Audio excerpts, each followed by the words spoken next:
welcome back to my channel. I have been super busy at work, family stuff, life stuff, all the things, still Newark based, so very happy about that. Today I just wanted to talk about the interview process, so like video interview, face-to-face interview, the interview process as a whole, give some tips, give some advice, because I know a lot of the airlines are hiring right now. A lot of the legacy airlines, I think most applications are open. Basically, everyone is still trying to bounce back. But before I start talking about more flight attendant things, just a business matter, I'll preface this by saying, ever since I was a little girl, I grew up watching YouTube videos. I dreamed of someone sending me a PR package. I was obsessed with makeup. I would come home from a long day of high school, get into my bed, take a nap, wake up, watch YouTube videos, practice the makeup, go to dance for like 4 or 5 hours or whatever it was that day. Someone may have sent me something and I may have been very excited, but forgot I had it until now, until I was doing this beat for this.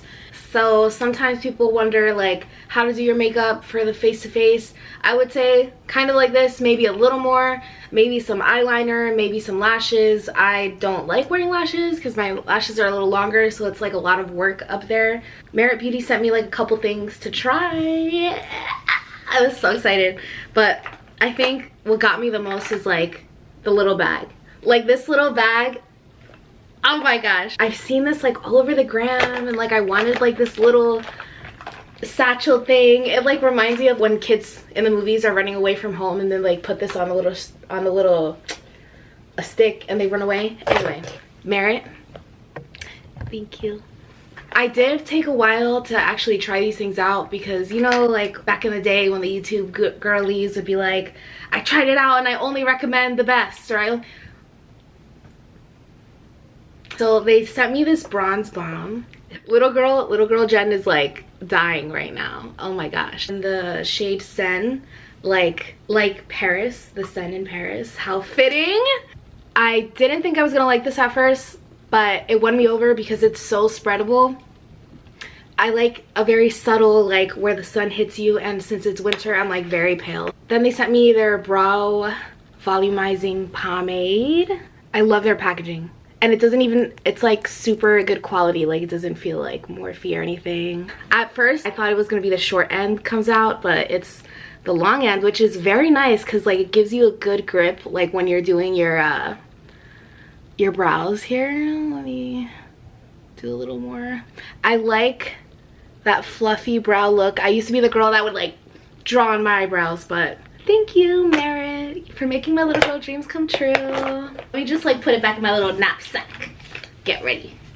Put that back in my suitcase.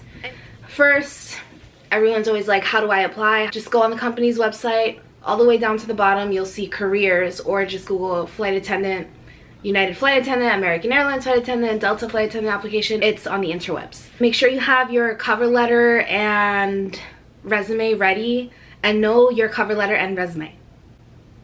Then the company will usually have you do, you know, your basic name, address, kind of like what's on your resume. They'll also email you later on to take an assessment. I call them like a common sense assessment. Use your common sense and you'll be fine. Then from the assessment, it might be a couple days or a couple weeks sometimes. If you've passed the assessment and they like your resume and kind of what you said about yourself, they will invite you to do a video interview. Some people call it like a virtual interview. Some of them are like Zoom meetings, so you have a person you're actually talking to, and then some of them you record yourself and submit. I kind of prefer the one where you record yourself because you can do, I think, multiple takes and use the one you like, but it also has like a time frame. After the video interview, if they like you, like what you have to say, like your resume, they'll invite you to a face-to-face interview. For that, they will fly you out and fly you home, usually, if you don't live within like driving distance. But if you need accommodation, I think you just go back and forth with whatever recruiter or department you're talking to once they reach out to you to schedule your face-to-face. If you pass your face-to-face, you get your CJO or conditional job offer. It's conditional, contingent. My biggest #1 thing for any interview, flight attendant interview, I used to work in banking, any kind of interview, is be prepared and look the part. I prepared the same way for the virtual or video interviews. I got up, I took a shower, I beat my face, I studied the answers, had jotted down the night before and a couple days before, and I found that doing like my whole morning routine kind of helped with that. All right, I'm getting ready to go sit in front of someone and interview or like record myself mindset. During both interviews, it's easier said than done to stay like calm, cool, and collected, because you're anything but in that moment, especially if it's like your dream job or something you've been anticipating. In theory, you want to do your best not to stumble over your words. That's why I keep saying prepare, prepare, prepare. Now a little bit about the questions.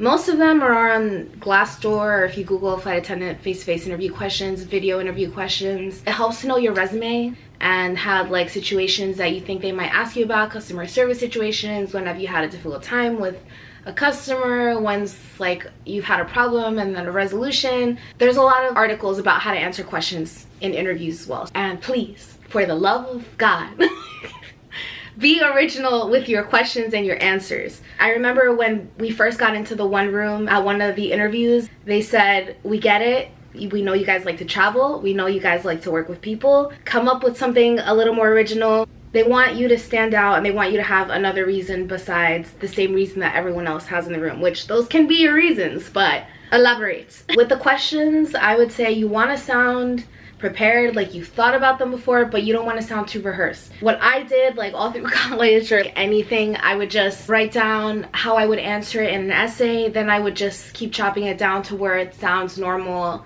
the way I speak. I would try to treat the interview like a conversation, so it's not just like they're drilling you with questions and you're spitting back answers. At the end, when they ask if you have any questions, always have a question prepared. You don't want to have sat there with someone for 20, 10, 30 minutes and not have a question for them. Sometimes I like to ask them what a typical day in their life on the job looked like, or if you're curious about any other aspect of the aviation industry. I wouldn't ask how long you're going to be on reserve, when am I going to get a line. So now I just want to talk about the difference between the video interview process between the two legacy airlines like I was really considering. I didn't have a video interview for the airline I'm with now. We had this thing called like a special hiring event. Well, that means they're kind of looking at more people faster, or like a cattle call situation, so they'll invite a lot of people to a face-to-face interview without doing a video interview or virtual interview, based off your resume and cover letter and kind of what you answered and your service experience on that. Then from there, they'll invite you to the face-to-face and they'll start doing like group cuts. So that could last anywhere between a couple hours to all day. My airline also has the normal process, which is, you know, you take the assessment, you do the video interview, and then they'll invite you to the face-to-face. But that's usually normal hiring. That's what the airline is doing now. The other airline I applied to, same thing, like I went online, did their application assessment. They invited me to do like the pre-recorded video interviews, so they sent me the link. They told me it needs to be done by this date, and I just kind of sat in front of my computer with the webcam on, full face, everything. I just treated it like a face-to-face interview, and I did it like that. A couple weeks later, I heard back and they invited me to the face-to-face as well. At this point, if you've made it past the assessment, past the video interview, to the face-to-face, congratulations, because that in itself is an accomplishment. Trust me, I know it's hard, especially with these like weird situations they put you in. Now I'll go into a little more specifics about the face-to-face interview. First, I'll kind of tell you about what the day might look like, the process. I've done 2 mainline legacy face-to-face interviews, so I feel like I have a little bit of an understanding, and I watched a lot of interview videos before I went, and I've talked to a lot of new hires that have recently come on the line about the interview process, just so I stay current with it to give advice about it. We got there early. They tell you where to be there, what time to be there, what to bring. Bring everything they tell you to bring. Bring copies of everything they tell you to bring. Don't forget your passport, your IDs. Being a prepared flight attendant is very, very important. They meet you before security. You'll find them like waving you down depending on where the interview is at. Sometimes it's at the training facilities for certain airlines. Sometimes the training facility is in the airport for certain airlines. You'll go through security. If you're at the airport, they'll put you in this big room and they'll kind of tell you a lot about the company. Starting pay, all the questions, basic questions that you need to make sure if you want to continue with the day or not. Then they'll either split you into groups or split you up into like one-on-one, like an interviewer and the interviewee. Make a cut at the big group, another one-to-one for everyone, make another cut. It's kind of just like an audition. Put it this way, the longer you're there is probably a better sign for you. Sometimes they'll offer you the CJO on the spot. I don't know if they've been doing that recently. It doesn't seem like they are in this current hiring phase, and a couple business days might go by in my case, and you'll hear then. They will usually email you, and then along with that email, they'll tell you to keep an eye out for like a drug testing email or language testing email later on in the process. At that point, if you made it all the way to the day, got the email, the CJO, conditional invitation to training, congratulations. I would say the hard part is over, but it is just beginning. Bring snacks. Bring water, keep yourself hydrated, eat a little bit, because you're gonna be jittery and like nervous all day. If you're like me and coffee makes you anxious, have half a cup. Have half of what you have, because if you have the whole cup, you're going to not have a great time. Listen, sometimes you really want to talk to your neighbor. There's a time to talk to your neighbor, and if you're talking to them, be genuine, ask questions, talk to these people. They might be your future co-workers. Smile, greet everyone, but don't be like exaggerate. Just be natural about it, be genuine. People can see when you're acting, and some people tend to forget that, so just be yourself. People like to say that they're watching you from the moment you step in the door. When I went, they told me they were watching me from the moment I stepped on the plane to go to the interview. I think that's a little excessive, but again, if you do something bad, that behavior reflects on you. Be professional, carry yourself as a professional would, be nice, be friendly, conversate. Some people wonder if they should bring their luggage. Bring your luggage. Do not leave that anywhere. Bring your luggage with you. They'll have places to leave your luggage. I've seen that comment like a couple times on some of my older videos. What to wear, what to bring, stuff like that.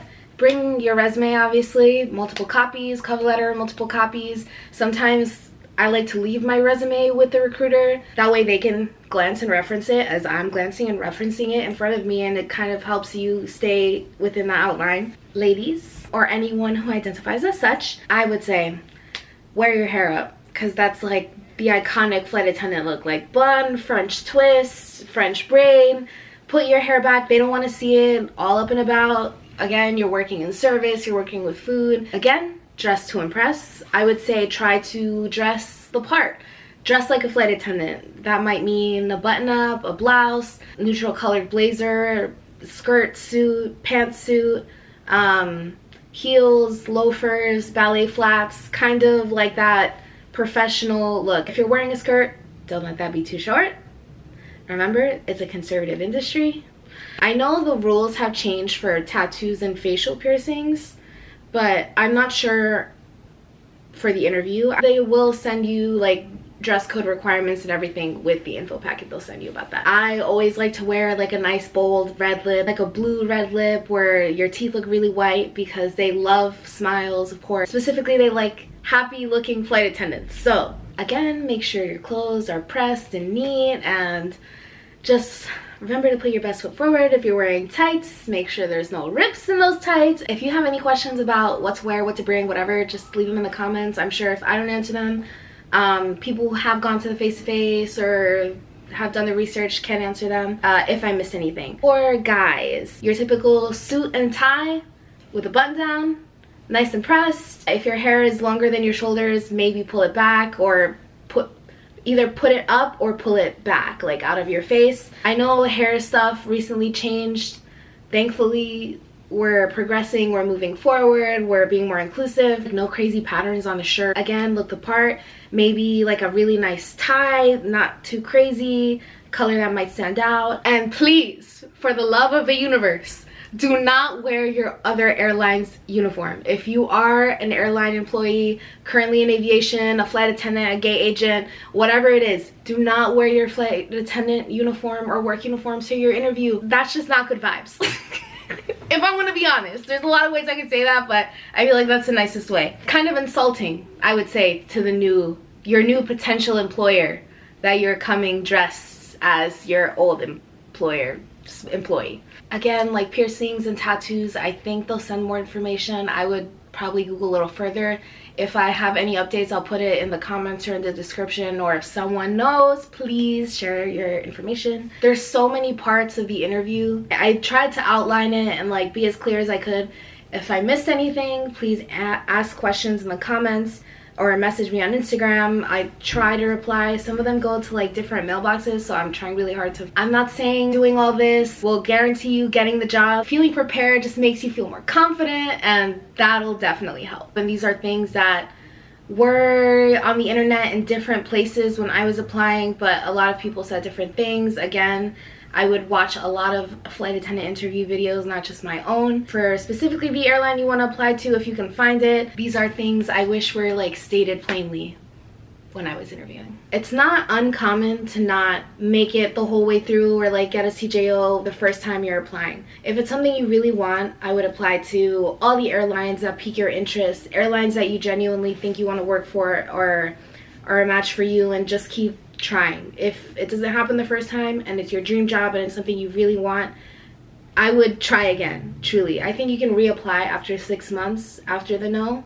or the thanks but no thanks. Also, a little fun fact, do you guys remember that TikTok fun fact, really sad fact? it's not sad, but I actually flew with, her name was Mary, the woman who recruited me, and did like my final, like the third interview of the day, trip to Lisbon together. That's what it was. Thank you for watching me ramble. Again, if you have any questions, just message me on Instagram, comment them below, and I'll do my best to respond. I've made like previous face-to-face interview videos before, or how to get the job videos before. All the information in those is still relevant. I'm gonna link them in the description. Those two were for 2 different mainline legacy airlines, but I feel like the process is mostly similar any airline you go. If you like this video, give it a thumbs up, subscribe.